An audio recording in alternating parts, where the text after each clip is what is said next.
તો પરમ ગુરુ મેળવવા માટે શું કરવું પડે ભાવિન?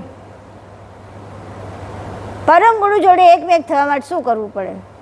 મૂર્તિ જોડે એકમેક થશો. મૂર્તિ આવીને તમને ધ્યાનમાં મૂર્તિ આવશે, પ્રગટ થશે, તમને ભેટશે, તમે એના ચરણોમાં વંદન કરશો, બધું કરશો, બધું થશે. પણ જાણ તમે કહો છો આવું તો હોતું હશે, તમે તો અમને સાવ પહેલાં બનાવી દો છો. પરમ ગુરુ ના, પરમ ગુરુ પ્રગટ થાય, બધું કરે, કૃપા કરે 100%. તમે એ વખતે એનો આહલાદ થાય, તમારી અંદર રોમાંચ થાય, તમારી અંદર આંખના આંસુ વહે, બધું જ થાય અને બધું ઉત્તમ છે, એની ના નથી પાડતી હું. પણ એની જાણ એ તમે પછી ભૂલી જશો. પછી તમે યાદ શું કરશો? એ જોયેલું સ્વરૂપ જ યાદ કરશો, એની જાણ યાદ નહીં કરો કે એમણે આવું બધું કેમ મને બતાવ્યું.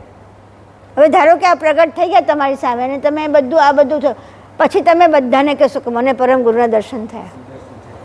એટલે હવે શું થયું? હે? અસ્મી લાગ્યો? હા, અસ્મી લાગ્યો તમને કે મને દર્શન થયા. હા, અસ્મી આવ્યો. હવે એ અસ્મી શું કરશે? બધાને, હવે તમે મને કીધું, મેં આમને કીધું, એટલે બધા ભેગા થઈ ગયા, બધા લાંબાથી અને ચોંટી જશે જળોની જેમ. પછી તમે નહીં રહો. પછી એ અસ્મી એટલો મોટો થઈ જશે કે પછી તમે પરમ ગુરુ કે જ્યાં પરમ ગુરુ કે હવે હું જ પરમ ગુરુ. પતી ગયું.